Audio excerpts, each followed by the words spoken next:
Isso. Amém. Eu cumprimento os irmãos com a paz do Senhor.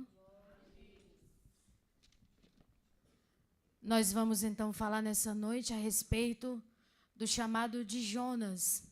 E não só o chamado, mas a fuga também, né? Que é o tema da campanha.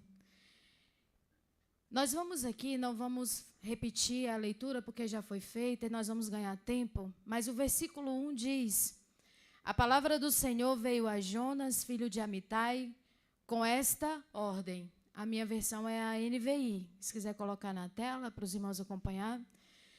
Então, Jonas aqui, ele recebe a palavra do Senhor. A Bíblia diz que não tem aqui intermediários. O profeta, ele vai ser anunciado de um chamado, de uma ordem que é explícita, e é o próprio Deus quem fala com ele. E no 2, o Senhor apresenta uma pressa. Ele diz: vá depressa à grande cidade de Nínive e pregue contra ela, porque a sua maldade subiu até a minha presença. E Deus, além de falar de um jeito claro, ele diz que é uma ordem, e ele fala também que essa mensagem era contra a cidade de Nínive, porque o clamor dela tinha subido até a presença dele. A gente já começa a lembrar aqui de Sodoma e Gomorra, naquele episódio em que o Senhor, ele visita Sodoma e Gomorra, mas naquele contexto somente Ló e a família dele são salvos. Mas aqui não, o olhar de Deus era para um grupo muito maior, né? 120 mil pessoas. E a gente vai vendo também já nesses primeiros versículos sobre essa palavra pressa, depressa, é que Deus, ele tem muita pressa em se manifestar e manifestar a presença dele para aqueles que estão perdidos lá fora. E ele quer usar a mim, ele quer usar a sua vida. E então aqui a gente vai vendo já que Jonas, ele entende muito bem o chamado, a ordem expressa de Deus, porque ele então no 3 ele vai fugir, diz que é da presença do Senhor. E aí a gente pode lembrar aqui desse fugir da presença do Senhor. Lá em Salmos está dizendo que para onde me ausentarei do teu Espírito? Não é possível se ausentar da presença do Espírito de Deus. Se a gente subir ao céu, o salmista diz que lá ele está. Se a gente descer no mais profundo abismo, lá também ele está. E foi isso que aconteceu com o profeta Jonas.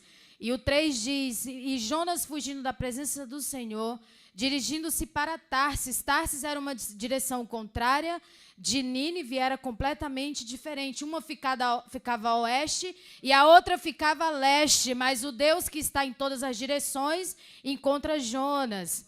Ele pega um navio, ele compra o bilhete e ele vai para Jope, uma cidade que era afastada. Segundo a história, diz que ele vai para longe, porque a intenção dele era ir para um lugar bem remoto para que Deus não o encontrasse.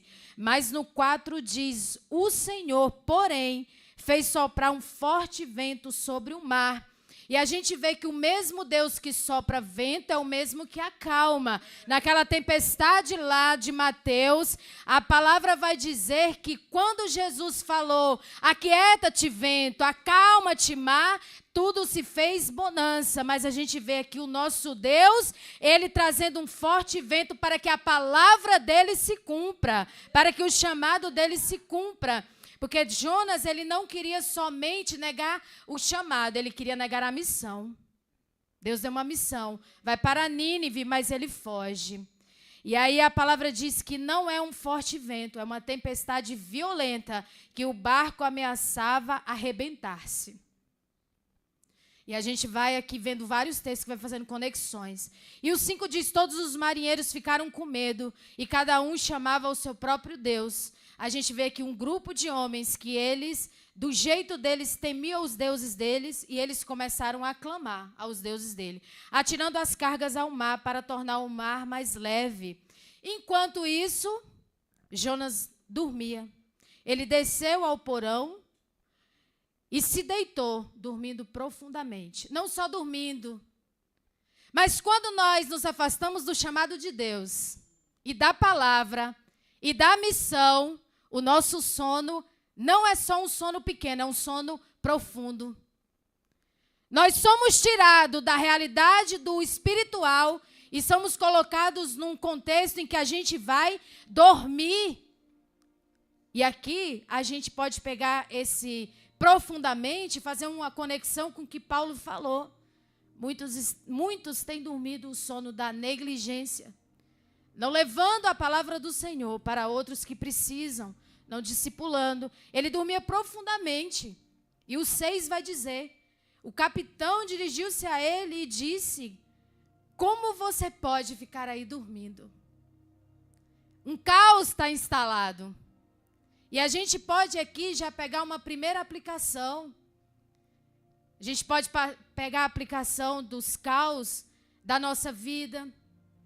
E às vezes os que estão em volta de nós, às vezes você está comprometido, mas aquele que está à sua volta não está comprometido. Ele está dormindo profundamente, enquanto todo mundo está buscando uma solução.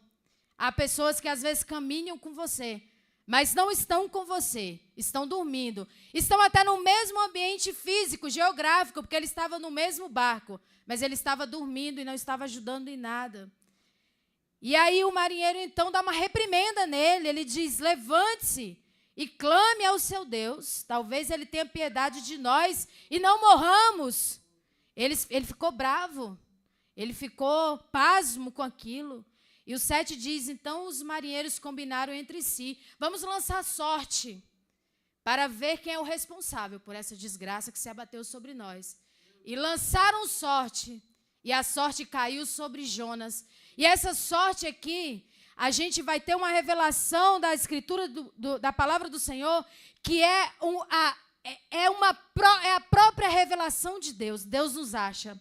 Deus nos encontra onde nós estivermos. Quando nós temos um chamado vivo, a gente pode enfrentar o que for, nós podemos passar pelo que for, podemos estar diante do caos que for. O Senhor, Ele é poderoso para nos achar e fazer a gente cumprir o nosso chamado, fazer a gente cumprir a nossa missão. E ainda por cima, não uma missão sem desonra, uma missão com desonra, mas uma missão com muita honra. Nós devemos proclamar que o nosso Deus é poderoso. E então o versículo prossegue dizendo, o 9. E aí ele pergunta assim, diga-nos, quem é o responsável por essa calamidade? Qual a sua profissão? Né? Alguém que está dormindo profundamente? Você é um desocupado. Ele quis dizer assim, qual é a sua profissão? De onde você vem? Qual é a sua terra?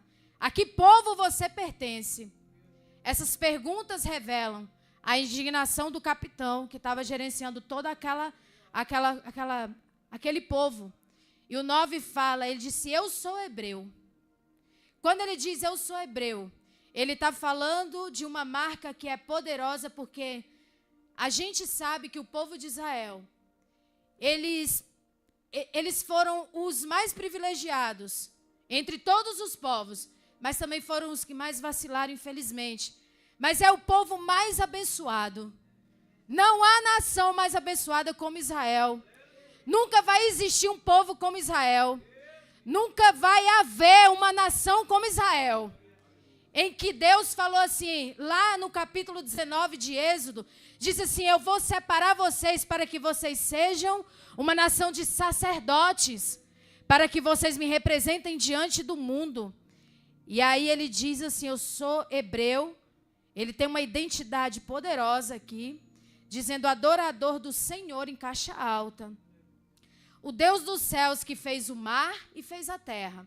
O mar que estava agitado era o mar que pertencia ao Deus de Jonas. E o 10 vai dizer, então os homens ficaram apavorados, e perguntaram, o que foi que você fez? Pois sabiam que Jonas estavam fugindo do Senhor, porque eles já lhes tinham dito, visto que o mar estava cada vez mais agitado, porque quanto mais a gente resiste ao chamado de Deus, mais as coisas podem se agitar diante de nós. Ele lhes perguntaram, o que devemos fazer com você para que o mar se acalme? E ele respondeu, pegue-me e jogue-me ao mar, e ele vai se acalmar, pois sei que é por minha causa que esta violenta tempestade caiu sobre vocês, não foi sobre mim. Então perceba que o nosso chamado, ele pode beneficiar muitos, mas a falta de cumprir o chamado pode também atingir a muitos. A nossa negligência pode atingir a muitos. O que a gente deixa de fazer pode atingir a muitos. E aí ele disse, a tempestade caiu sobre nós. E Jonas sabia, ele não tinha dúvidas, que aquele cenário, ele fez uma leitura do cenário. Tudo isso é por minha causa. Jonas, então, vai falar lá no verso 12, lá no final, pois eu sei que é por minha causa que esta violenta tempestade caiu sobre vocês. Mas os homens não jogaram eles no mar. Eles tinham mais temor do que Jonas. A palavra diz que eles tentaram remar para voltar à terra firme. Isso aqui vai até o final. Mas eles não conseguiam, porque diz que quanto mais eles remavam, mais a tempestade ficava violenta. E eles tiveram muito temor em tentando salvar a vida de Jonas. Eles começam a falar com Deus de Jonas. Eles eram de outros povos, mas eles começaram a falar com o Deus de Jonas. Mas eles vendo que aquilo não tinha jeito, eles pedem perdão a Deus por estar jogando o inocente em alto mar. Mas diz a Escritura que quando Jonas é lançado ao mar, tudo se fez bonança. Irmãos, é triste quando a gente, ao contrário de ser uma bênção para o outro, nós podemos ser uma maldição para o outro. Jonas se tornou a maldição daquele momento, mas o Senhor teve misericórdia dele. A gente vai ver que Jonas é um profeta que é muito conhecido e prestigiado. O próprio Cristo vai falar sobre ele. E lá no verso 17 ainda do capítulo 1 diz, o Senhor fez com que um grande peixe engolisse Jonas e ele ficou dentro do peixe 3 dias e 3 noites. 3 dias e 3 noites. Mas a palavra do Senhor vai prosseguir dizendo, 2 verso 1 fala, de dentro do peixe, Jonas ele ora ao Senhor Deus. Ele diz, eu clamei ao Senhor e o Senhor me respondeu. O altar da nossa vida, ele pode ser aonde nós estamos. Pode às vezes ser um banheiro apertado, pode ser no nosso trabalho, pode ser em algum lugar. É um lugar onde a gente pode invocar ao nome do Senhor, clamar a Ele, e Ele respondeu. E Ele fala assim, do ventre da morte, gritei por socorro e ouviste o meu clamor. O nosso Deus, Ele não teve só misericórdia nessa história aqui dos ninivitas, mas Ele teve do profeta também. E diz que quando ele clamou, porque um clamor não é falar baixinho, é falar alto. Talvez ele gritou com muito esforço, cheio daquelas coisas que estavam do peixe em cima dele. Mas ele clama e o Senhor então responde para ele. O 3 disse, jogaste-me nas profundezas do coração dos mares. Essa palavra, ela faz uma referência à morte e ressurreição de Cristo. Lá em Mateus, capítulo 12, eu não lembro agora o versículo, se é 49 ou 39, diz que o Senhor, ele foi posto no coração da terra. E Jonas foi posto no coração dos mares. E que as correntezas formavam um turbilhão ao meu redor. Muita gente já tentou negar essa palavra, essa história, essa verdade. Até mesmo teólogos, cristãos, disseram que isso daqui não passava de uma bela poesia, de uma narrativa. Sabe por quê? Porque o homem já pisou na lua, mas o homem nunca pisou lá na profundeza do mar. Mas essa palavra diz para mim e para você que Jonas esteve nas profundezas do mar. E eu e você acreditamos nessa verdade. O texto prossegue dizendo, todas as suas ondas e vagas, ainda do 3, 2, 3, ondas e vagas passaram sobre mim. O que é isso? Ondas e vagas. Ondas é um movimento formado pelo vento da água, que formam aquela coisa grande. E as vagas é quando começa aquelas ondas que ela não tem um movimento certo, não é exatamente uma onda. É quando o mar fica completamente agitado. E em cima, enquanto aqueles marinheiros, aqueles homens estavam passando por bonança, embaixo, o movimento continuou.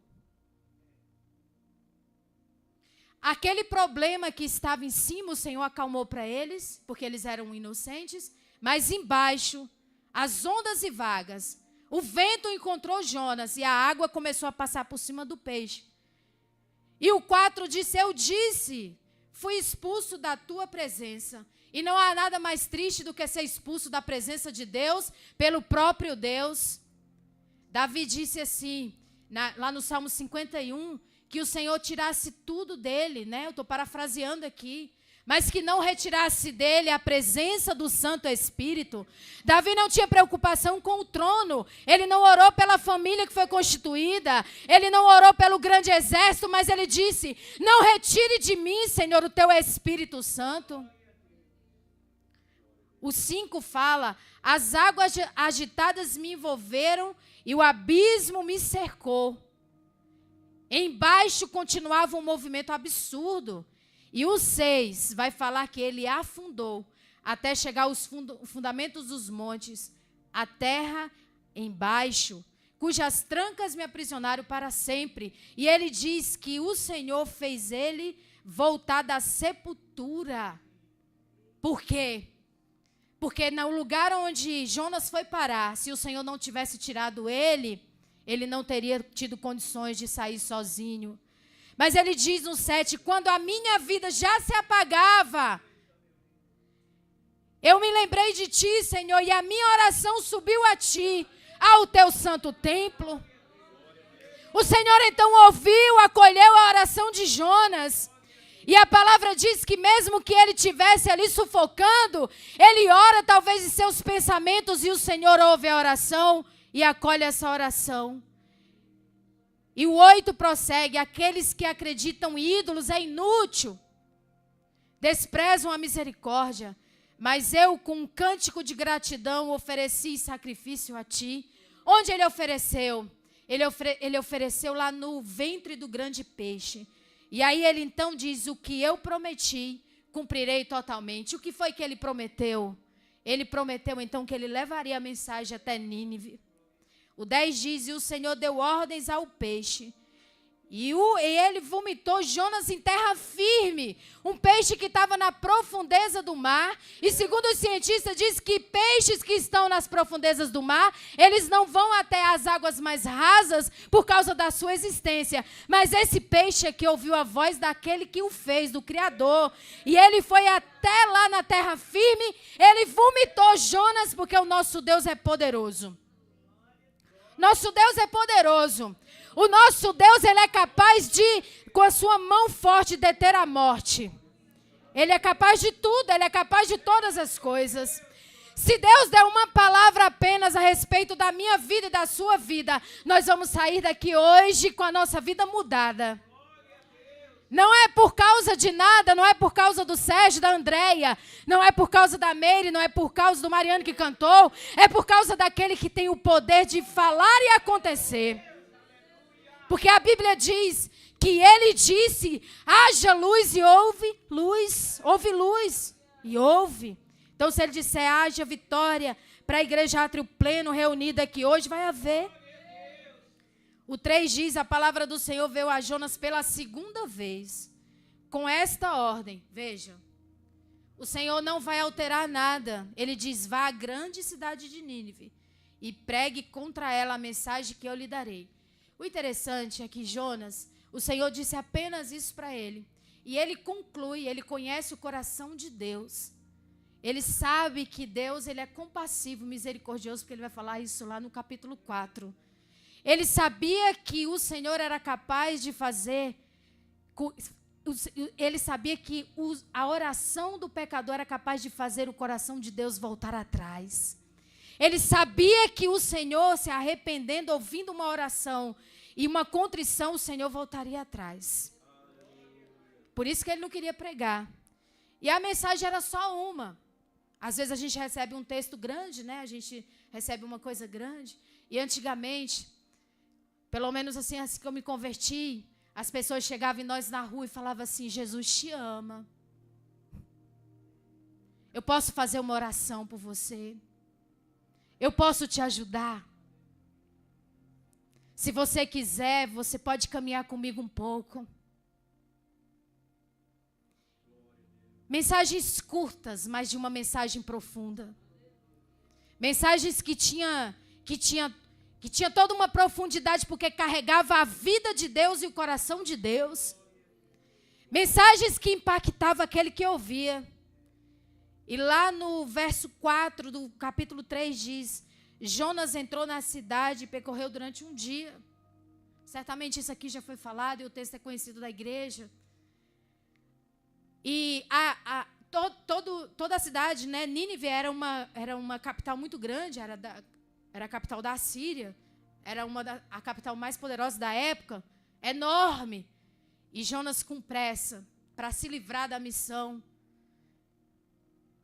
É aquela pessoa que pega a missão já querendo se livrar dela. Não quero saber se estou fazendo porque alguém me pediu, alguém me mandou, porque Deus me mandou. Querendo se livrar logo, não tem... Ele não olha assim, dizendo, poderia ser tantos, mas o Senhor me escolheu. Tem tantas pessoas capacitadas, e geralmente Deus, ele pega o mais incapacitado. Mas ele pegou aquele mais incapacitado. E ele quer trabalhar na vida do outro e na sua vida para te capacitar. É alguém que faz com excelência, é alguém que ama a obra do Senhor. Paulo disse que a gente deve amar a obra do Senhor. E a mensagem era só uma: daqui a 40 dias, Nínive será destruída. Está entre aspas. E ele chegou e ele foi falando: daqui 40 dias, Nínive será destruída. Daqui 40 dias, Nínive será destruída. Até que essa mensagem chega no palácio real. E aí, o rei, ele vai se arrepender. Diz que quando as notícias chegaram ao rei de Nínive, ele não tinha acesso ao rei. Mas a notícia chegou lá. Porque a palavra de Deus alcança onde eu e você não imaginamos.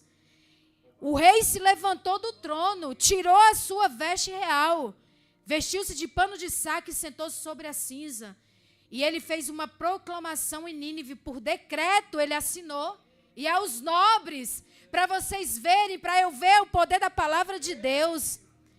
Eles creram na palavra de Deus. Às vezes nós não queremos falar porque a gente fala assim, o outro não vai acreditar. Ele vai porque é a palavra de Deus.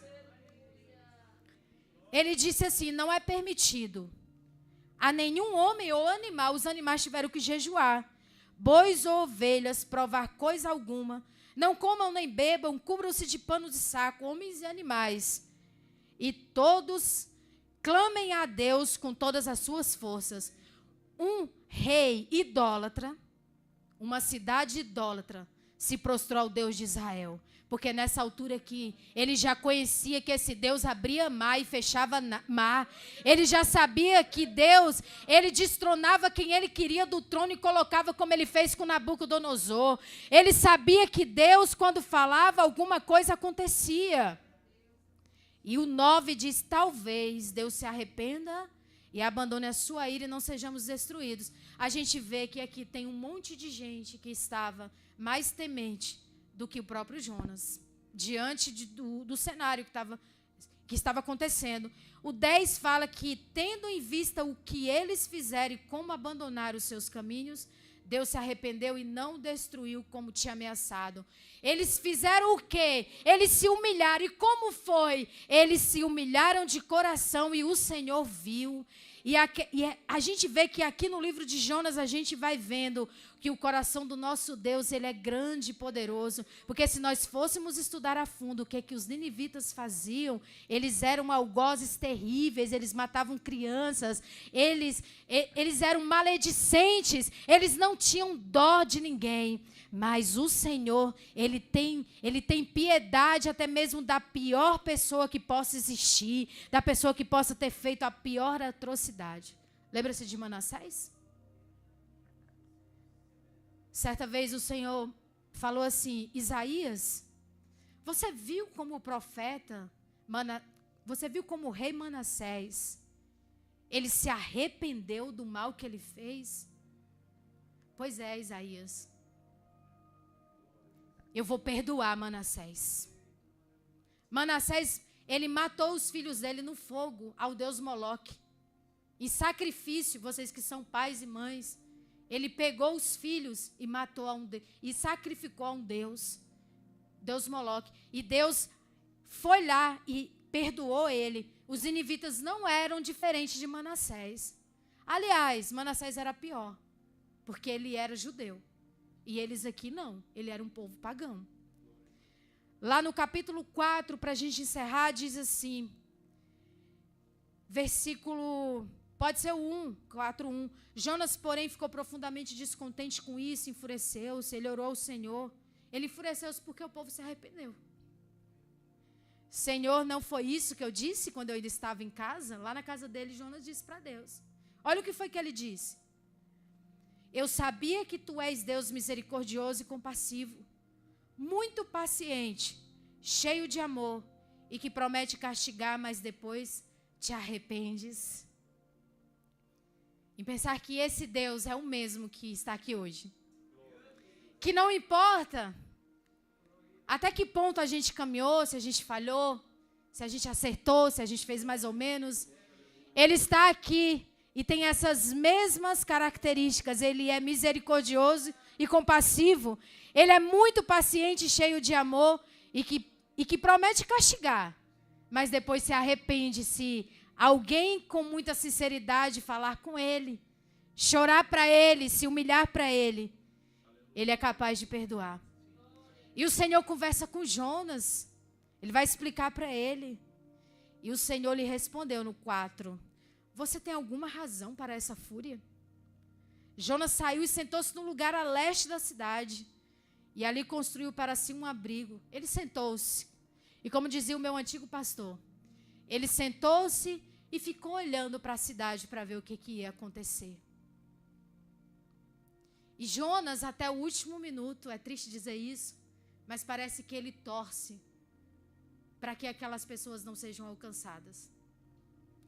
E a coisa mais triste que a gente pode perceber é quando nós perdemos para nós mesmos. É quando a gente tem esse tipo de coração. É quando a gente não perdoa. É quando a gente acha que o poder de Deus não pode restaurar o outro. É quando a gente imagina que só nós é que somos merecedores da misericórdia de Deus.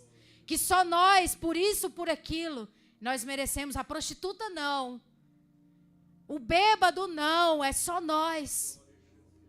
Como foi dito lá na igreja, lá em Atos capítulo 15, quando aquela igreja se enfureceu e falou Pedro, que falou para Tiago e falou para todo mundo, eles têm que se circuncidar, esse povo não é crente. É aquela pessoa que chega na igreja ainda cheia de coisas e ela precisa de um tempo para ela entender, obviamente que a gente não está falando de desculpar o pecado, queria abrir esse parênteses. Nós estamos falando de ter misericórdia nos processos da vida. Estamos falando disso. E aí, lá no finalzinho, quando Jonas ele vai ficar enfurecido, né, com aquela planta que Deus faz nascer numa noite, e numa outra noite ele faz a planta morrer, ele diz que Jonas tem mais misericórdia da planta, que ele não adubou, que ele não fez nada por ela, mas ele não tem piedade de 120 mil pessoas que não sabem discernir entre a mão direita e a mão esquerda. O 10, ele diz, mas o Senhor lhe disse, você tem pena dessa planta, embora não a tenha podado, nem a tenha feito crescer. Ela nasceu numa noite, e numa noite morreu. Olha o poder do nosso Deus, ele faz nascer numa noite, na mesma noite, na outra noite ele fez morrer. 11, contudo, Nínive tem mais de 120 mil pessoas que não sabem nem distinguir entre a mão direita da esquerda, além de muitos rebanhos. Então Deus teve piedade aqui dos animais. Não deveria eu ter pena dessa grande cidade? E o livro termina com uma interrogação, sem que Jonas pudesse continuar esse diálogo. A gente vê aqui um Deus compassivo, misericordioso, que desejava salvar diante de um homem que parece que torceu até o último minuto para que aquelas pessoas se perdessem.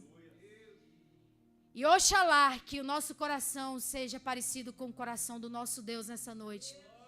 Um coração que não desiste das pessoas. Um coração que não vai desistir enquanto houver esperança.